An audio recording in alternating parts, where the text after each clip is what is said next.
Hola, mi nombre es Josué Oliveros del proyecto curricular Licenciatura en Humanidades y Lengua Castellana.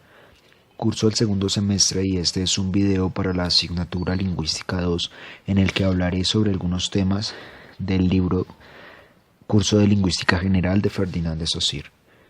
Representación de la lengua por la escritura. Necesidad de estudiar esta materia. La lengua, según nuestro autor, es un producto social depositado en el cerebro de cada uno. Es un producto que difiere según los grupos lingüísticos. Percibimos de forma común, pero diferente, las lenguas y su variedad. Según el libro, el lingüista está obligado a conocer la mayor cantidad de lenguas para ser capaz de hacer una observación y una comparación de la universalidad que hay en ellas. La mayor parte de las lenguas que conocemos, según nuestro autor, han llegado a nosotros de forma escrita. Incluso hablando de nuestra lengua materna, interviene constantemente las formas escritas. En el caso de los idiomas hablados a la distancia, es mayor aún la necesidad de acudir al territorio escrito. De este modo, pese a que la escritura esté separada por su naturalidad del sistema interno, es imposible hacer un análisis del procedimiento sin acudir a ella.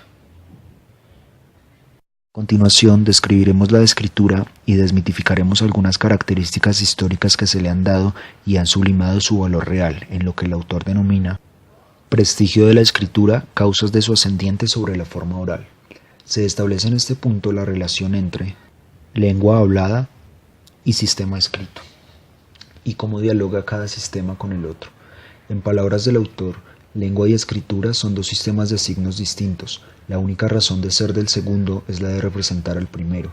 Aunque el objeto de estudio de la lingüística no es la combinación de la palabra escrita y la palabra hablada, la lingüística se encarga solamente del segundo, pero la palabra hablada se relaciona inevitablemente con la escrita al ser esta su imagen.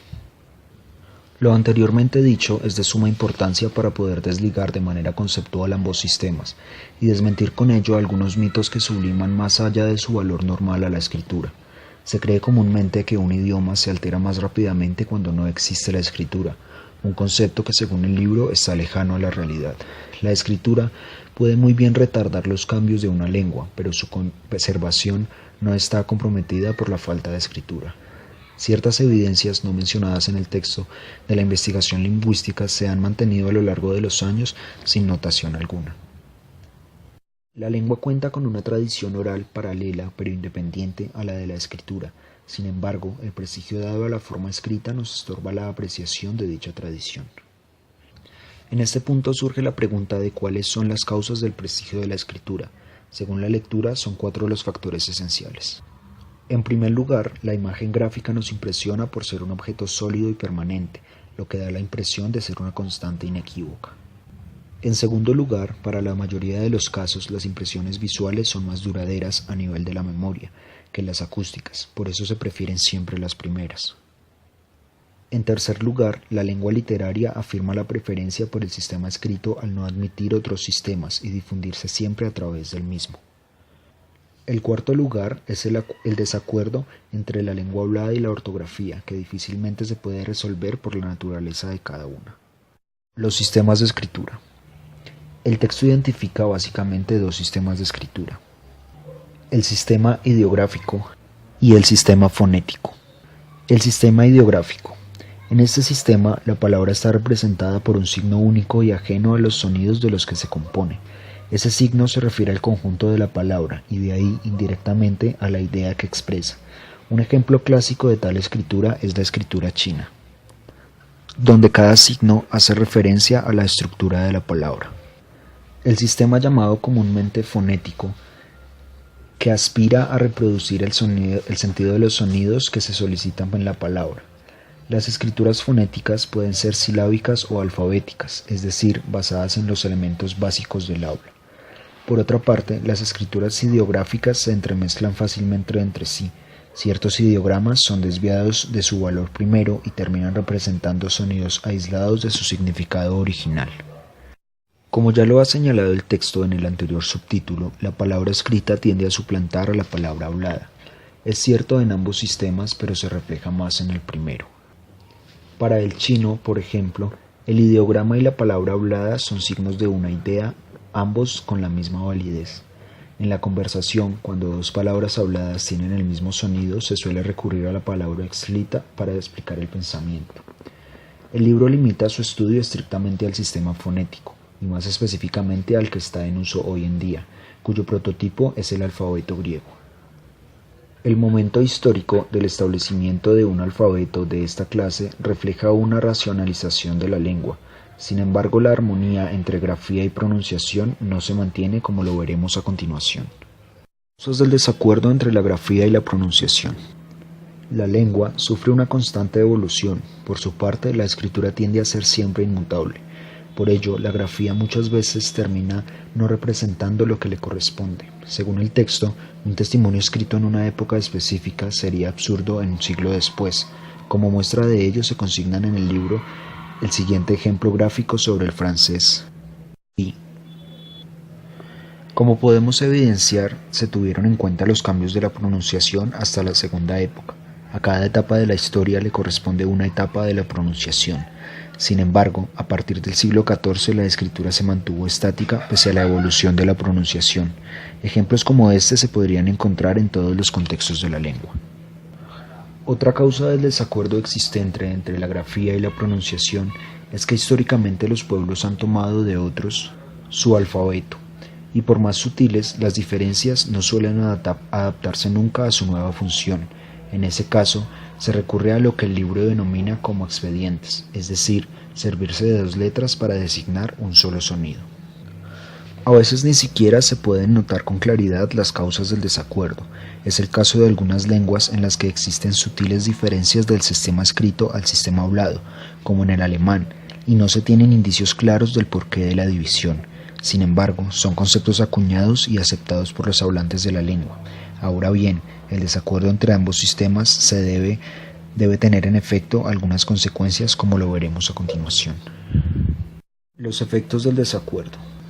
Sería una ardua tarea la de clasificar las consecuencias una por una. La más evidente, según el texto, es la multiplicidad de signos para un mismo sonido, y del mismo modo existen varios valores de la lengua que son representados con un mismo signo. De ello resulta un primer problema, pues ante dos grafías que expresan una misma forma no siempre es posible diferenciar si se trata de dos pronunciaciones. Como en muchos casos no está fijada, pero debe representar la oralidad, al buscar su propia regla, la escritura vacila. La pregunta en estos casos siempre es si estamos ante un cambio gráfico o ante un cambio fonético. La conclusión de todo esto, según el libro, es que la escritura vela y empaña la vida de la lengua, como lo indica. No es un vestido, sino un disfraz. Otra de las conclusiones dadas es que en cuanto menos representa la escritura lo que debe representar, más fuerza toma la tendencia de tomar por base, es decir, acudir siempre a lo que quiere decir el signo y no lo que realmente debería expresar. El texto da innumerables ejemplos sobre distintas lenguas de estas ficciones de la escritura. Sería necesario acudir a él mismo para entenderlas todas y percibir con claridad los conceptos aquí dados. Lo que fija la pronunciación de un vocablo no es, o al menos no debería ser, su ortografía, sino su historia. Su forma en un momento dado siempre será una etapa de la evolución que está forzada a seguir, evolución que es siempre regulada por leyes precisas. Cada etapa puede ser fijada por la precedente. La única consideración que se debe tener es la ascendencia de la palabra, en palabras del autor, lo que se refiere a su etimología. La fonología. Definición de fonología. Para estudiar la fonología y dar una definición clara de su concepto es necesario remontarnos a los primeros lingüistas que estudiaron esta materia. Se podrían destacar principalmente dos corrientes: el historicismo y el comparativismo. Para los primeros lingüistas era una tarea absurda llevar a cabo estudios fonológicos separando la palabra escrita del sonido, es decir, intentar sustituir la escritura por el pensamiento, pues al hacerlo se percibía nada más que una masa informe sin un significado aparente. Separados de sus signos gráficos, los sonidos no representarían más que nociones vagas del lenguaje. Así, los primeros lingüistas se apoyaban siempre en la escritura para estudiar los sonidos. En cambio, desprenderse de la palabra escrita, lo que como ya hemos dicho representaría un problema para los lingüistas antiguos, es para nosotros el primer paso a estudiar los sonidos. El estudio de los sonidos por los sonidos mismos es lo que nos proporciona el apoyo que buscamos. Los lingüistas modernos han acabado por comprenderlo así y han dotado a la lingüística de una ciencia auxiliar que la ha liberado de la palabra escrita. Históricamente se denomina como fonética al estudio de la fisiología de los sonidos. Para nuestro autor, este es un término impropio, lo reemplaza en cambio por el de fonología. Según el texto, no se deben confundir dos estudios que, aunque trabajan en la misma materia, no se ocupan de lo mismo. La fonética se ha encargado y se debe seguir encargando del estudio de la evolución de los sonidos. Es una ciencia histórica, analiza acontecimientos y transformaciones basándose en el tiempo. Por su parte, la fonología no se rige por el tiempo. Su mecanismo de estudio se basa más bien en los conceptos. Lejos de confundirse, ambos estudios no se pueden oponer, pues como ya hemos dicho, se encargan de la misma materia. La escritura fonológica. Aunque es necesario separar el sistema escrito del sistema hablado, para hacer un análisis objetivo de los sonidos es necesario tener un medio para representarlos, un sistema gráfico lo suficientemente articulado para suprimir todo error o confusión con otros sistemas, lo que nos lleva a los principios de una escritura fonológica verdadera. Primero, una escritura fonológica debe representar con un signo cada elemento de la cadena hablada. Segundo, los sonidos implosivos y explosivos, como explicaremos más adelante, deben tener una rigurosa distinción. La escritura fonológica debería limitarse estrictamente al servicio de los lingüistas. Pese a que la exactitud fonológica no es bastante amplia, no sería conveniente crear un alfabeto aplicable a todas las lenguas. Crítica del testimonio de la escritura. Siguiendo con la linealidad conceptual del libro, se indica en él que tras haber reconocido el carácter engañoso y en ocasiones confuso de la escritura, es un error la percepción de que se debe reformar la ortografía. El apoyo real que brinda la fonología es el de comprender mejor y tomar las debidas precauciones sobre la forma escrita tradicional, que es el sistema por el cual podemos llegar al análisis de la lengua, pues para nuestro caso, el testimonio escrito solo cobra valor al ser interpretado. Cada análisis de cada caso, que más adelante veremos, requiere lo que el libro denomina como el sistema fonológico del idioma estudiado, que hace referencia a la precisión de los sonidos propios del idioma a analizar. En efecto, cada lengua opera con un determinado número de fonemas bien diferenciados. La realidad más exacta que debemos analizar como lingüistas es la del sistema, pues como se refiere el texto, los signos gráficos no son más que la imagen cuya exactitud hay que determinar. La dificultad de dicho proceso varía por idiomas y circunstancias. El uso de un sistema fonológico en cada lengua implica el establecimiento del mismo, lo que nos lleva dentro de la lectura a identificar los recursos necesarios para establecer un sistema. Primero, los indicios externos y el testimonio de los contemporáneos de la lengua, pues son quienes describen los sonidos y pronunciaciones para el caso de las lenguas pertenecientes al pasado. Segundo, para conectar los indicios externos de una lengua con el estudio es necesario acudir también a lo que el libro denomina como indicios internos, que clasifica en dos categorías. A. Indicios sacados de la regularidad de las evoluciones fonéticas. Es muy importante en esta categoría acudir al valor y a la carga histórica de una lengua. Según el autor, cuando hay que determinar el valor de una letra, es muy importante saber qué es lo que ha sido en otra época, en el sonido que representa. Como bien sabemos, las lenguas son producto de la evolución histórica y cada palabra hablada tiene un origen en el pasado que da indicios de su significado original. Si aparte de su raíz conocemos también la evolución de una palabra, se puede establecer una proporción temporal. B. Los indicios coetáneos o contemporáneos son de muchas especies. El autor indica en este punto la necesidad de comprobar a través del sistema escrito los indicios de la oralidad de una lengua. Como ejemplo de ello se consigna en el texto el uso de la S y la Z en distintas palabras y la forma en que con el tiempo las mismas palabras cambian su escritura por otra letra, lo que indica una similitud en la pronunciación de los fonemas. Es ahí donde radica la importancia del testimonio hablado. Todos estos procedimientos de información nos ayudan a conocer en cierta medida el sistema fonológico de una época y a ratificar el testimonio de la escritura, poniendo a la vez en contribución el mismo. Principios de fonología. Las especies fonológicas. Primero, definición de fonema.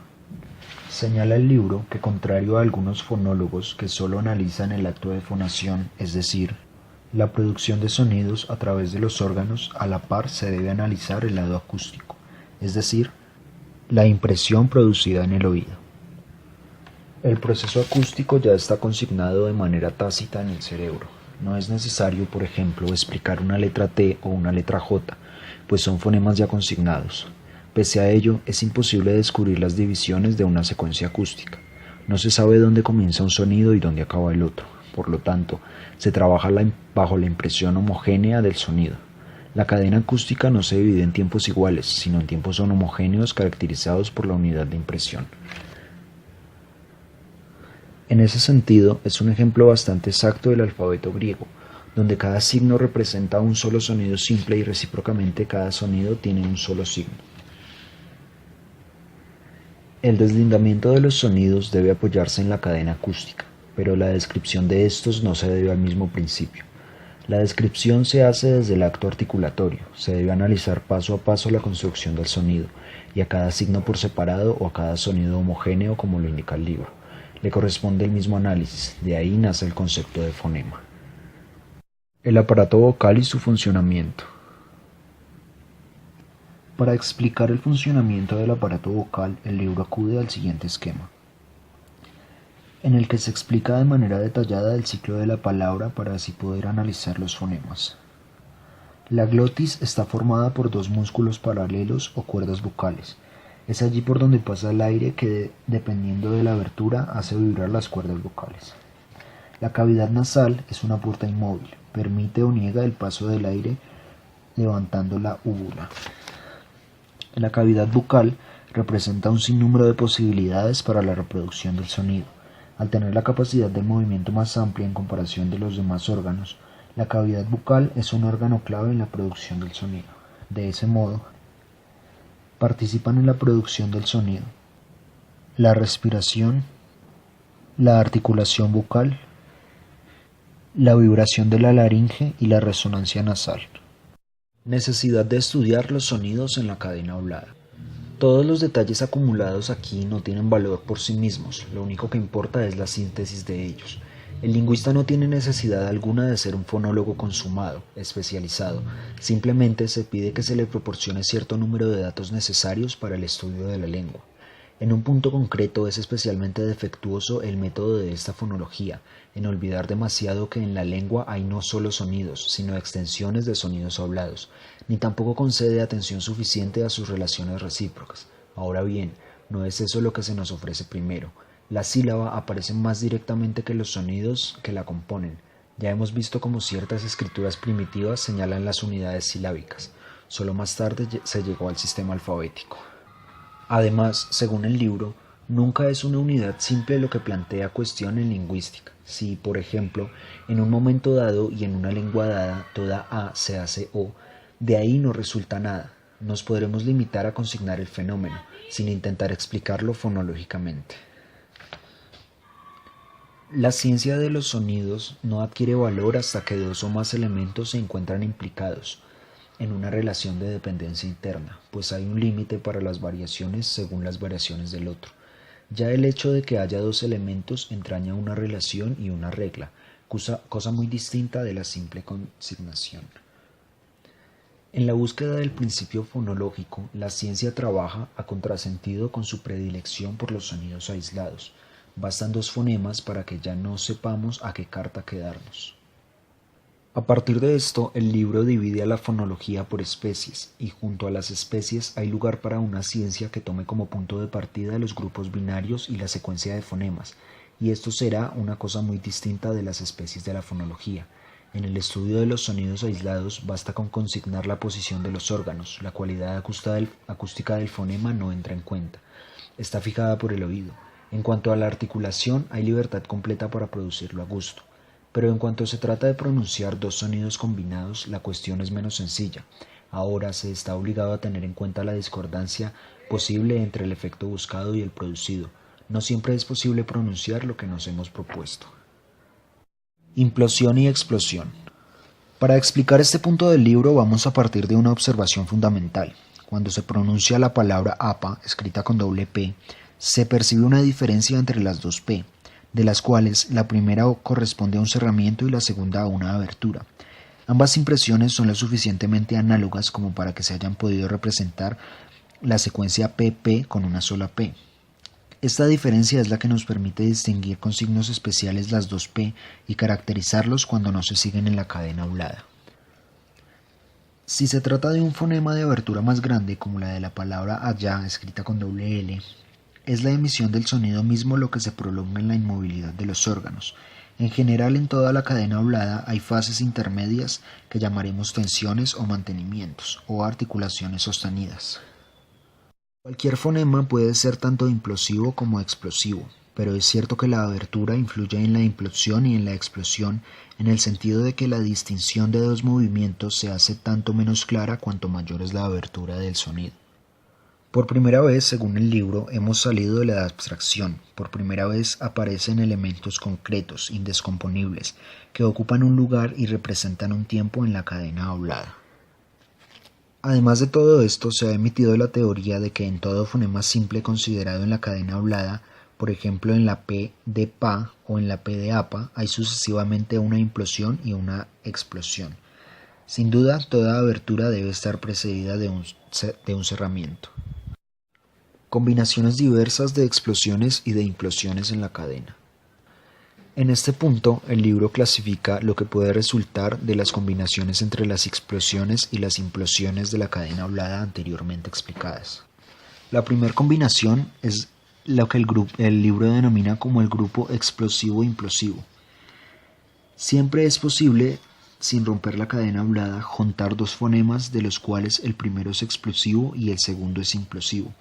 No tienen un efecto acústico susceptible de realización práctica, pero no es menos verdad que, tras haber articulado una abriente, los órganos están en la posición requerida para proceder a un ensanchamiento en un punto cualquiera. Estas dos fases fonatorias pueden suceder sin estorbarse mutuamente. El segundo es el grupo implosivo-explosivo. En las mismas condiciones y con las mismas reservas, no hay una imposibilidad alguna para juntar dos fonemas que sean el primero implosivo y el segundo explosivo, según el libro. Tercero, el eslabón explosivo. Dos explosiones pueden producirse consecutivamente, pero si la segunda pertenece a un fonema de abertura menor o igual, no se tendrá la sensación acústica de una unidad, se hallará en el caso contrario y presentarán las dos los casos precedentes. Estos sonidos no forman una cadena, porque las especies son de igual abertura. Cuarto, el eslabón implosivo. Está regido por la ley inversa del eslabón anterior. Mientras un fonema es más abierto que el siguiente, se tiene la impresión de continuidad. Pero si falta esa condición, si el fonema siguiente es más abierto que el precedente, aunque la pronunciación sigue siendo posible, la impresión de continuidad desaparece. Frontera de sílaba y punto vocálico. Si en una cadena de sonidos se pasa de una implosión a una explosión, se obtiene un efecto particular que es el inicio de la frontera de la sílaba. Esta coincidencia regular de una condición mecánica con un efecto acústico determinado asegura al grupo implosivo-explosivo una existencia propia en el orden fonológico. Su carácter persiste sean cuales sean las especies de las que se componga, y constituye un género con tantas especies como combinaciones posibles haya. La frontera silábica puede colocarse en ciertos casos en dos puntos diferentes de una misma serie de fonemas, según se pase más o menos rápidamente de implosión a explosión. Los términos de vocal y consonante designan, como hemos visto, especies diferentes. Sonantes y consonantes designan, por el contrario, funciones en la sílaba. Esta doble terminología permite evitar una confusión que ha reinado largamente. Así, la especie I es la misma en pilar que en pie, una vocal, pero es sonante en pilar y consonante en pie. El análisis muestra que las sonantes son primeramente siempre explosivas y las consonantes ya son implosivas. Es cierto que de hecho E o A son regularmente sonantes, pero es una simple coincidencia, teniendo una abertura mayor que todos los otros sonidos, siempre están al comienzo de un eslabón implosivo. Inversamente, las oclusivas, que tienen la abertura más mínima, siempre son consonantes. En la práctica, los fonemas de abertura 2, 3 y 4 desempeñan alternativamente uno u otro papel según la vecindad y la naturaleza de su articulación. Críticas de las teorías de silabación. El oído percibe en toda cadena hablada la división en sílabas y en toda sílaba una sonante. Estos dos hechos son conocidos, pero no nos podemos preguntar cuál es la razón de ser, y se han propuesto diversas explicaciones. La primera de ellas dice que notando ciertos fonemas son más sonoros que otros. Se ha intentado basar la sílaba en la sonoridad de los fonemas, pero entonces, ¿por qué no forman necesariamente sílaba los fonemas sonoros como I y U? Y luego, ¿dónde termina la sonoridad? Ya que fricativas como la S pueden formar sílaba, por ejemplo en PST. Si se trata solamente de la sonoridad relativa de los sonidos en contacto, ¿cómo explicar los grupos del indoeuropeo, donde el elemento menos sonoro es el que forma la sílaba? Edward Sievers ha sido el primero en establecer que un sonido clasificado entre las otras vocales puede no dar la impresión de vocal. Pero cuando preguntamos en virtud de qué se produce la doble función o el doble efecto acústico, nos responden tal sonido tiene tal función según reciba o no el acento silábico. Es fácil ver en qué se opone nuestro método a los dos primeros. Por el análisis de la sílaba tal como se presenta en la cadena, hemos obtenido una unidad irreductible, el sonido abriente o el sonido cerrante. Luego, combinando estas unidades, hemos llegado a definir el límite de la sílaba y el punto vocálico. Con eso sabemos en qué condiciones fisiológicas debe producirse tales efectos acústicos. Las teorías que hemos criticado siguen la marcha inversa. Toman especies fonológicas aisladas y de esos sonidos pretenden deducir el límite de la sílaba y del lugar sonante. Ahora bien, dada una serie cualquiera de fonemas, puede haber una manera de articularlos más natural, más cómoda que otras, pero la facultad de elegir entre las articulaciones abrientes y cerrantes subsiste en gran medida, y de ella, no de las especies fonológicas directamente, dependería la silabación. Duración de implosión y explosión. Al explicar la sílaba por el juego de explosiones e implosiones, venimos a dar con una observación importante, que no es más que la generalización de un hecho de métrica. La implosión y la explosión son esencialmente diferentes en cuanto a la duración. La explosión siempre es tan rápida que resulta para el oído una cantidad irracional. Por eso la explosión nunca da tampoco impresión vocálica. Se sabe, por otro lado, que las vocales colocadas delante de un grupo formado por una oclusiva o una fricativa líquida se tratan de dos formas distintas. Es esta básicamente la forma de distinguir la duración de implosión y explosión y sus características para poder entender a qué alude cada término. Fonemas de la cuarta abertura. Por último, los fonemas de la cuarta abertura dan lugar a ciertas observaciones. Como ya hemos visto, contrariamente a lo que se comprueba para otros sonidos, el uso ha consagrado para estos doble grafía. En grupos como A y A, AUA se percibe mejor que en ninguna otra ocasión. La distinción marcada con la Y, con la I y con la U dan claramente la impresión de vocales y de consonantes. Sin pretender explicar este hecho, observamos que esta I consonante no existe nunca en el aspecto cerrante. Esto aclara también la cuestión del diptongo, que no es más que un caso especial del eslabón implosivo. Los grupos A, R y A, U son absolutamente paralelos, y entre ellos no hay más que una diferencia de abertura del segundo elemento. Un diptongo es un eslabón de dos fonemas, de los cuales el segundo es relativamente abierto, de donde deriva una presión acústica particular.